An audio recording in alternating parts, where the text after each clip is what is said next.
O governo garante que o caos aéreo é coisa do passado e anunciações de fim de ano para os grandes aeroportos. Companhias aéreas devem evitar overbooking, aumentar equipes de atendimento, ocupar todas as posições de check-in nos horários de pico e adotar o endosso de passagens entre empresas. A operação especial prevê melhorias na infraestrutura, maior acesso a informações e a distribuição de cartilhas com informações sobre os direitos e deveres do viajante. Se tudo isso será colocado em prática e vai funcionar, só o tempo dirá. O certo é que hoje temos obras em vários terminais e muita reclamação quanto a atrasos e o atendimento recebido de empresas e em aeroportos. Para conversar sobre a situação dos aeroportos, o Sala de Imprensa recebe Walter de Assis Aguiar, diretor de comunicação do Sindicato dos Aeroviários na subsede de Minas Gerais e Espírito Santo. Os jornalistas que participam do bate-papo são João Carlos Amaral, presidente da Associação Brasileira de Jornalistas de Turismo, a Abrajet, e Dino Sávio, diretor executivo da revista Viagens Gerais e diretor adjunto de marketing do Convention and Visitors Bureau. Walter, estamos mesmo livres de mais um fim de ano terrível nos aeroportos? Olha, no que depender dos órgãos de governo, parece que estão sendo tomadas várias medidas. Mas faltam muitas outras coisas a serem observadas. A questão da mão de obra, a questão da qualidade do atendimento dos funcionários para com os passageiros, o espaço para alocação de pessoas nas salas de embarque e desembarque que acabam sendo insuficientes para suprir todo mundo, toda essa multidão que viaja no final do ano. Então, querendo ser otimistas, eu espero que sim, né? Mas a gente ainda vê bastante problemas ainda. Ok. O caos nos aeroportos é o tema do Sala de Imprensa, que começa agora.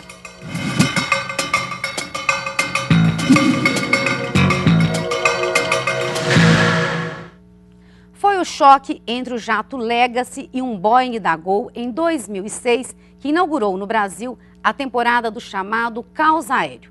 A morte de 154 pessoas acabou detonando uma série de problemas ligados ao tráfego aéreo e que, por enquanto, ainda não estão totalmente resolvidos. Imensas filas e atrasos de voos nos principais terminais, volta e meia, atrapalham os planos dos passageiros, especialmente no fim de ano e período de férias de verão. Especialistas apontam que a principal causa é um descompasso entre o ritmo de crescimento de clientes e voos e o de investimento de infraestrutura nos aeroportos. Em primeiro lugar, eu gostaria de agradecer a todos pela presença, muito obrigada. E Walter, por que até aquele acidente com o Legacy, a crise aérea não aparecia? O que aconteceu? Talvez porque não fosse prestada atenção na aviação até aquele momento. A partir do momento que você coloca a aviação em evidência, você começa a perceber os vários problemas. Não quer dizer que eles não existiam, porque desde que as novas classes sociais começaram a descobrir o avião, começaram a descobrir que elas também podem voar, esses gargalos, esses problemas sempre aconteceram. Eu trabalho no aeroporto já há bastante tempo e sempre percebi nas épocas de festa, nos momentos de pico, a falta de infraestrutura dos aeroportos, a falta de mão de obra, enfim, os problemas que a gente mais que conhece hoje. Fique à vontade, João. Pois é, agora tem um detalhe importante para a gente entender bem esse panorama, esse cenário, não é? A questão de problemas no ar e também no chão. Nós temos hoje aí 34 aeroportos internacionais no Brasil e 2.464 aeroportos regionais. Na sua avaliação, essa diferença que há entre a questão do número de aeronaves, da capacidade de absorver e também a capacidade dos aeroportos de receber as novas classes sociais, principalmente a classe C, né, que é as passagens aéreas custando preços comparativos aí com ônibus, bem menos às vezes do que o ônibus, e ganhando na velocidade, tempo, né, de chegar entre a saída e a chegada do destino. Como é que está o panorama hoje, qual a avaliação que vocês fazem, que são aí do Sindicato dos Aeroviários? Olha, fatalmente a infraestrutura não vai conseguir acompanhar as investidas das pessoas, né?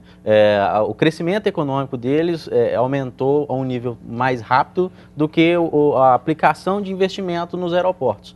E isso é difícil da gente corrigir a curto tempo. Você precisa de tempo para você investir em infraestrutura, você precisa de tempo para poder colocar mão de obra qualificada.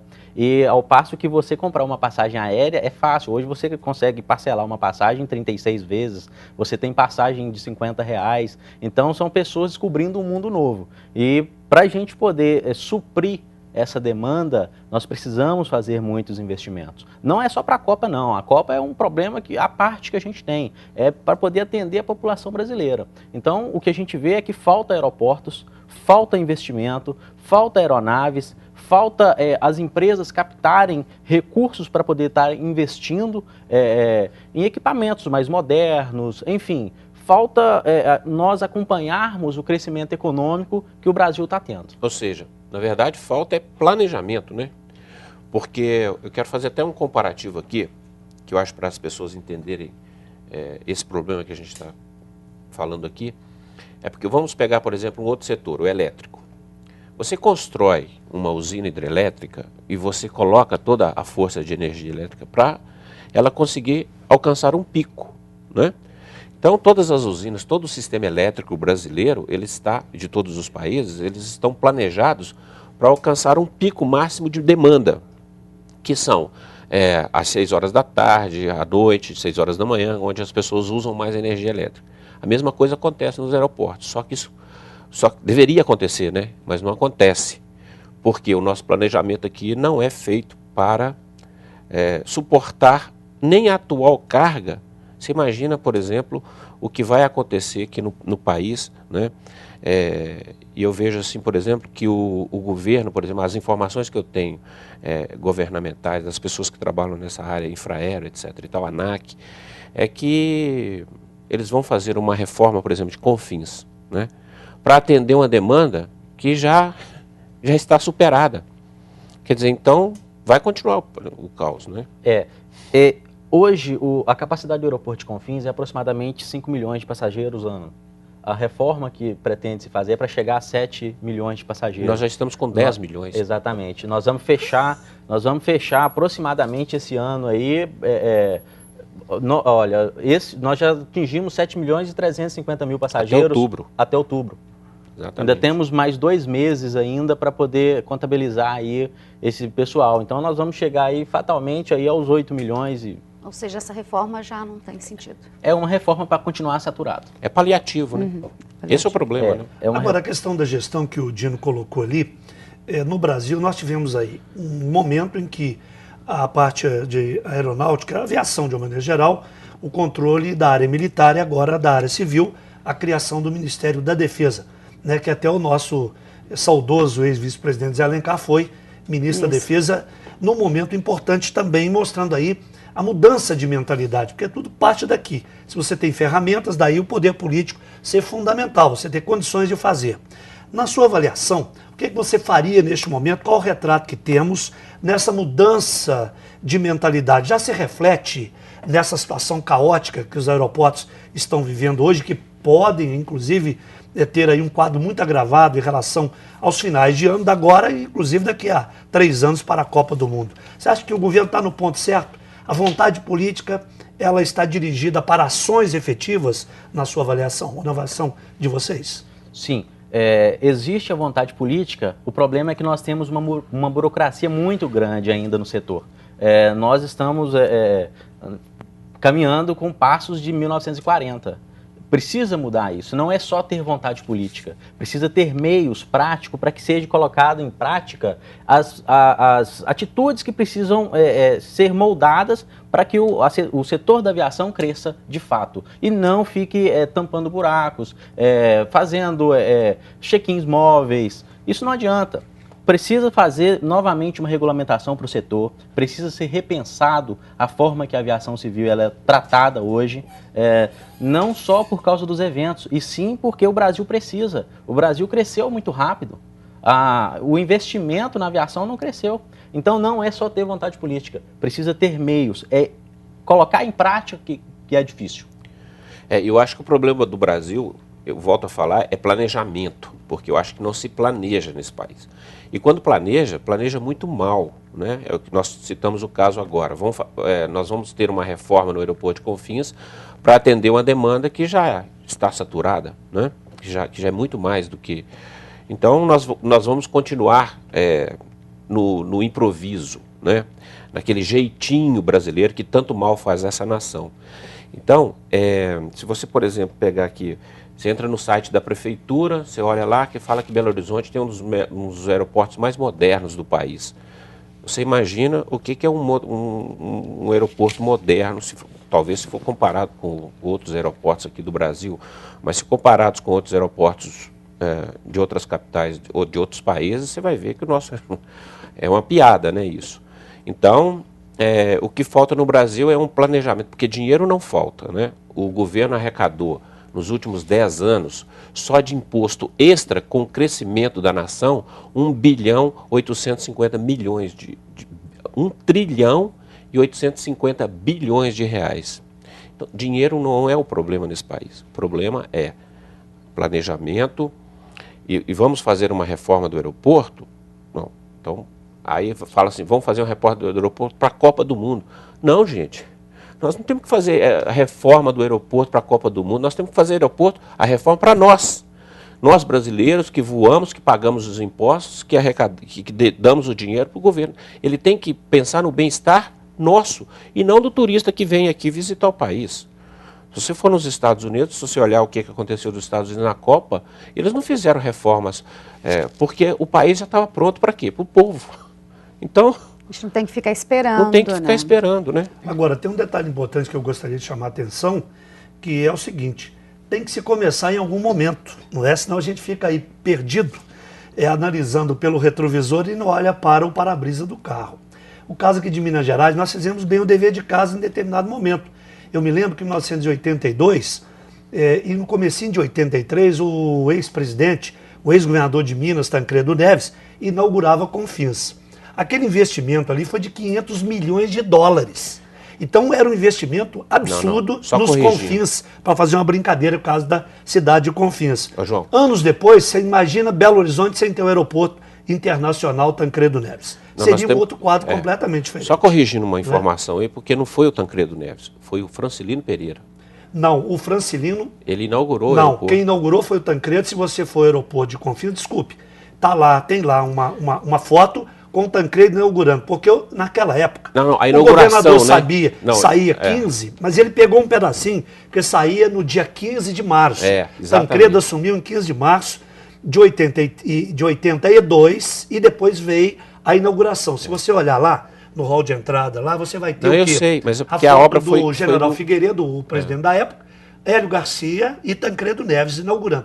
Quer dizer, eu não estou aqui... eu sei, eu estava lá.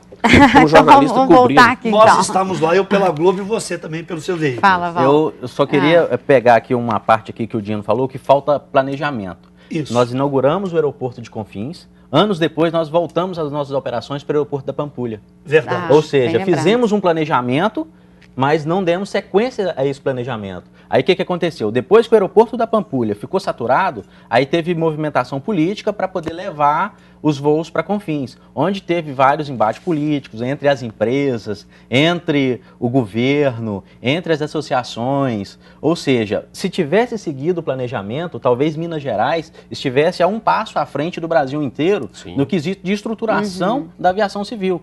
Nós começamos muito tarde. Nós passamos para o aeroporto de Confins, foi em que ano? Foi em 83? Não, voltou. Voltou recentemente. Agora, voltou recentemente. 4 ou 5 anos. 2006 mais até ou 2005. menos. Pois é. Até Aí 2006. nós voltamos. Aí o que acontece? Nós voltamos para o aeroporto da Pampulha para poder incentivar o turismo regional, que é o turismo que mais cresce hoje. Segundo uma pesquisa do Diário do Nordeste, a aviação regional, só no primeiro semestre, ela cresceu 123%. Isso é muito maior do que a aviação geral, que cresceu nos últimos 5 anos 15%. Então, é um público que não está sendo explorado. Se Minas Gerais tivesse desde o começo apostado nisso, incentivado essa aviação regional, talvez nós teríamos uma malha aérea, uma malha muito melhor do que temos hoje. É verdade. E o caso de Confins, o ex-governador Francinino fez, apostou, exatamente. viu lá na frente, e depois quem inaugurou foi Tancredo, Isso. que é a questão de época de posse. Só para ficar claro aí, não é, Dino? Isso. Concorda? Perfeito? Ok, agora a questão toda que você colocou, quanto à aviação regional, eu fico pensando o seguinte, o que fazer com o aeroporto da Pampulha?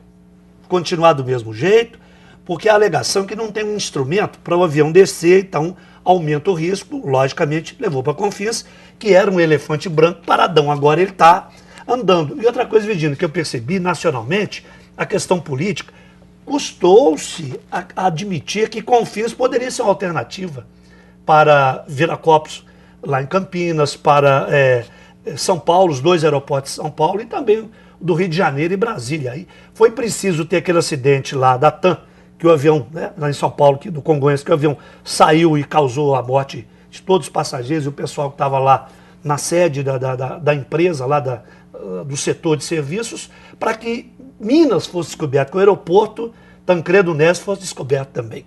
Quer dizer, como é que você vê essa questão toda colocada também numa política nacional de aviação? Nós estamos agora no circuito ou Minas continua fora?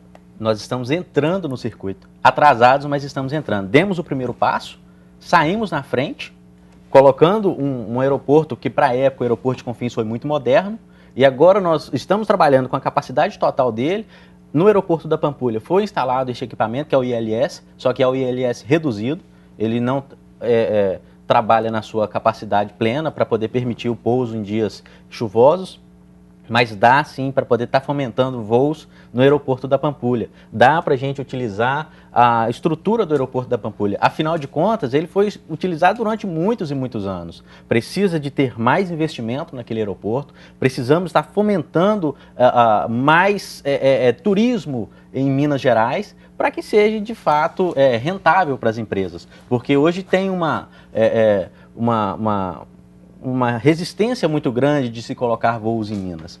As empresas preferem colocar voos sempre com conexões em Galeão, em Guarulhos, em Brasília, porque para elas é mais cômodo, porque elas captam mais passageiros e isso acaba atrapalhando um pouquinho de Minas Gerais. Nós não temos voos direto para o Nordeste. Agora, é verdade que custa mais caro descer em Confins para se tiver que reabastecer do que nos aeroportos do Galeão no Rio, ou mesmo no Santos Dumont, ou em Congonhas de São Paulo?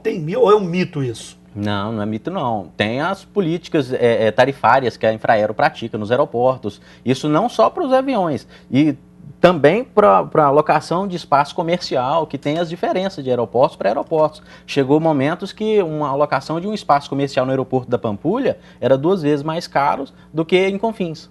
Então você tem essas políticas diferenciadas, sim. Tá bom, nós vamos ter que fazer um pequeno intervalo. E daqui a pouco, será que Confins será de novo recordista em atrasos neste fim de ano? Até já.